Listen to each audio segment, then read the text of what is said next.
Dans les premiers plans du film, nous découvrons la maison légèrement encombrée de l'architecte Michael Newman. Pendant que le héros dort sur le canapé, ses enfants, Ben et Samantha, s'emparent en douce d'une boîte de biscuits. Leur stratagème échoue, car leur père s'est déjà réveillé et a décidé de leur jouer un tour. Donna, la femme de Michael, apparaît dans la cuisine et les enfants demandent au héros d'allumer la télévision pour eux. Mais l'homme a du mal à le faire à cause des nombreuses télécommandes qui se trouvent sur la table de nuit. Michael démarre d'abord par erreur le ventilateur, puis la voiture, ce qui amuse les enfants. De plus, Ben et Samantha demandent à Michael quand il terminera leur cabane dans l'arbre.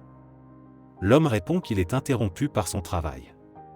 Alors que le héros quitte la maison, Donnie le rattrape et lui rappelle la piscine. Michael promet de venir.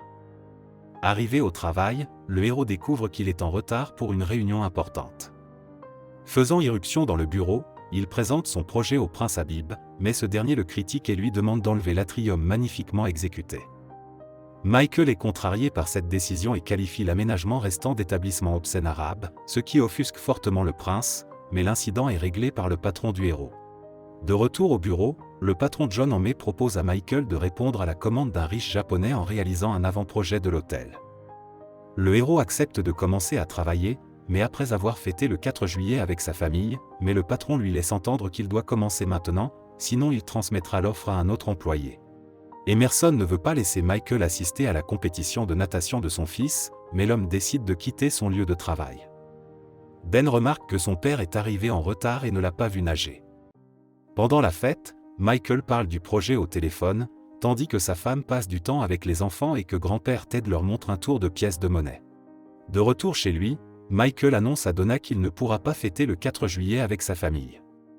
Furieux, le héros confond la télécommande de la télévision avec celle d'un hélicoptère jouet et se rend au magasin à la recherche d'une télécommande universelle.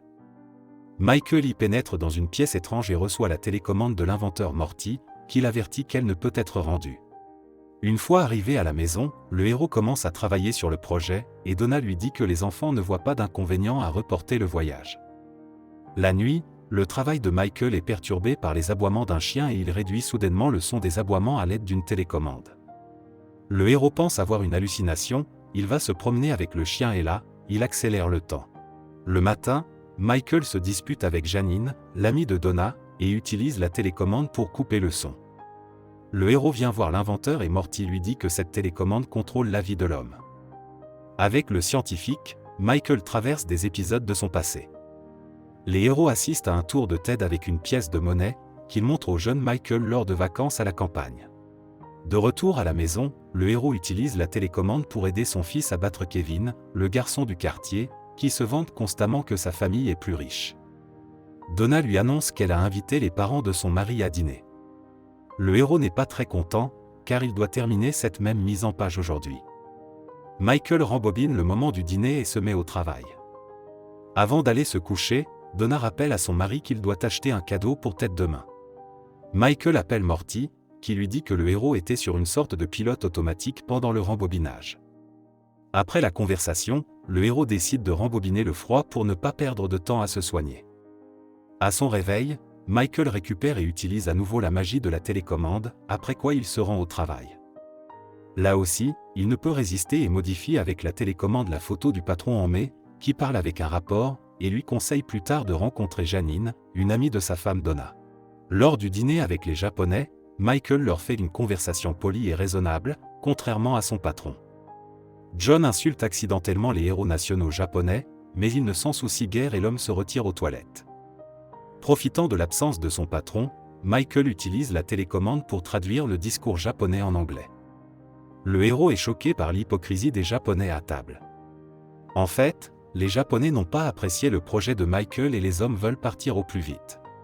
Grâce aux informations reçues, Michael modifie l'agencement de l'hôtel et propose d'aller manger des hamburgers, comme l'avaient prévu les clients, car le héros a vraiment besoin de devenir le partenaire d'En-mai. Les Japonais acceptent avec joie la proposition du héros. Heureux, Michael rentre chez lui et offre de nouveaux vélos à Ben et Samantha, et un sac à main à Donna. Lorsque le héros annonce sa promotion à sa femme, celle-ci est incroyablement excitée. Donna suggère de mettre la chanson sur laquelle ils se sont embrassés pour la première fois, et Michael est plongé dans ses souvenirs à l'aide d'une télécommande magique. Le lendemain, Michael arrive tout heureux dans le bureau de son patron, mais en met l'abasourdi en lui disant que le héros n'est pas encore partenaire. John précise que la promotion n'interviendra qu'après l'approbation du devis du projet, ce qui prendra plus d'1 mois. En colère, Michael arrête le temps et se venge de manière amusante de son patron pour ses espoirs déçus. Le soir, Michael vient demander conseil à Morty. Le héros veut sauter quelques mois de sa vie, de sorte que l'établissement d'un devis au travail et l'explication d'un malentendu à sa famille soient pris en charge par un pilote automatique. L'inventeur le dissuade de cette idée. À la maison, Michael se met au travail. Irrité, il s'en prend à Ben et Samantha, qui ont voulu l'aider et ont dessiné des croquis. Plus tard, il entend Donna demander aux enfants de rendre les vélos de leur père. Incapable de supporter une telle évolution, Michael utilise néanmoins la télécommande et remonte le temps vers le futur, jusqu'à sa promotion. Mais lorsque Janine lui apprend qu'elle et Homé sortent ensemble depuis plus d'1 an, il se rend compte que quelque chose ne va pas. Michael se retrouve dans le bureau d'un psychologue. Donna lui dit qu'elle en a assez que son mari ne soit presque jamais à la maison et que, lorsqu'il vient, il s'assoit d'un air absent. Michael tente d'expliquer les raisons de son comportement, mais soudain, la télécommande fonctionne à nouveau et emmène le héros dans le futur. Le héros se retrouve à table. À la suggestion de son père de regarder des dessins animés, Samantha répond qu'elle aime les feuilletons. Perplexe, Michael suit les enfants jusqu'à la télévision et remarque un nouveau chien. Donna apprend au héros que leur chien est parti depuis longtemps et qu'ils en ont acheté un nouveau. Le soir, Morty apparaît soudainement devant Michael. Lorsque l'homme se plaint du mauvais fonctionnement de la télécommande, l'inventeur explique qu'il s'agit d'une fonction programmée. La télécommande a développé un algorithme basé sur les moments précédemment défilés et se déplace maintenant automatiquement entre les moments de la vie de Michael, effaçant la maladie, les embouteillages, les querelles et les moments agréables avec sa femme. Le héros terrifié rend la télécommande à son créateur, mais Morty lui rappelle que c'est contraire au règlement. Quoi que fasse Michael, la télécommande revient en arrière. Le héros décide que s'il ne prend pas de douche, ne se dispute pas avec Donna et ne reste pas dans les embouteillages, le rembobinage ne recommencera pas. Après s'être rendu sur place à vélo, Michael arrive au travail en peignoir. Homé lui annonce que Janine et lui ont décidé de s'installer au Maroc, et que le héros est donc nommé chef du département international. Mais à peine Michael s'est-il réjoui que le rembobinage automatique se déclenche à nouveau. Cette fois, le changement n'est pas seulement dans le décor. Michael est transporté 10 ans dans le futur, il est un chef d'entreprise prospère. Cependant, en plus de ses revenus, son poids a été multiplié par plusieurs fois. Le héros effrayé se rend dans son ancienne maison.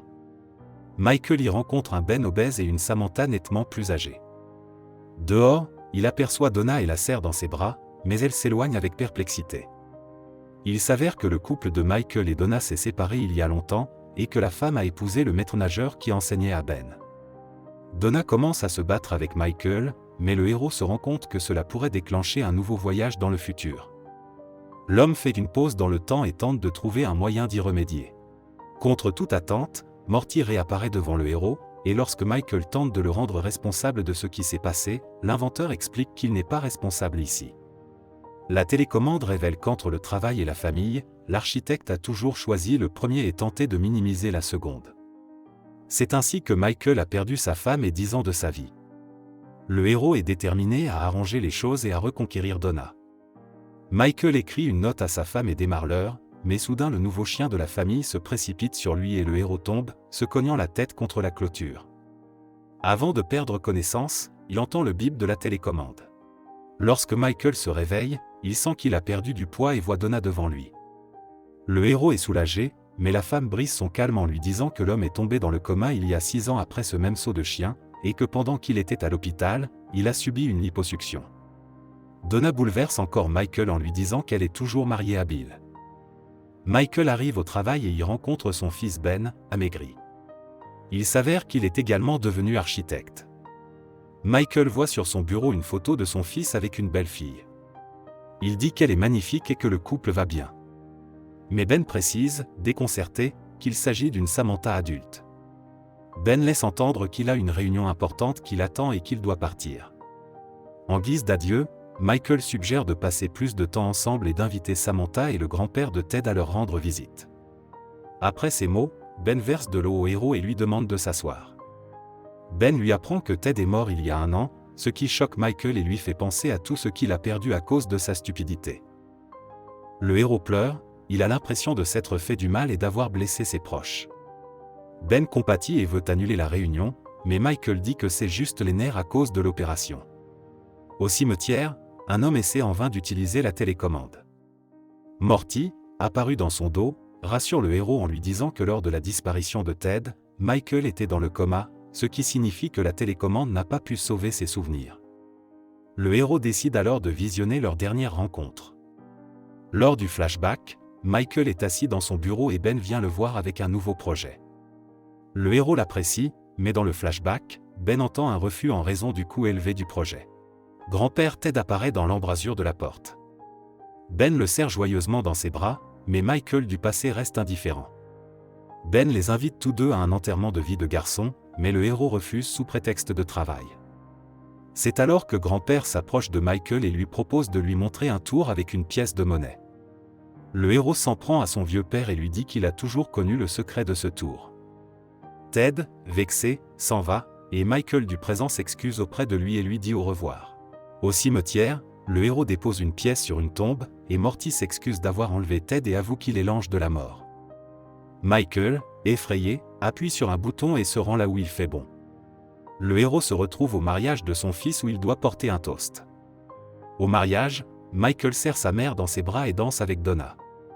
Soudain, le héros est pris d'une crise d'épilepsie. Avant de perdre connaissance, il voit Morty. Le héros reprend conscience à l'hôpital. Il reçoit la visite de Samantha et de Ben, qui lui expliquent qu'il a annulé le voyage de noces en raison d'une importante affaire dans l'entreprise. Michael tente de faire changer d'avis son fils, mais l'infirmière demande aux visiteurs de ne pas déranger le patient. Le héros s'échappe de l'hôpital, bien que Morty l'avertisse que ses machines le maintiennent en vie. Michael court vers son fils sous la pluie pour lui dire que Ben doit choisir sa famille, car elle est la chose la plus importante.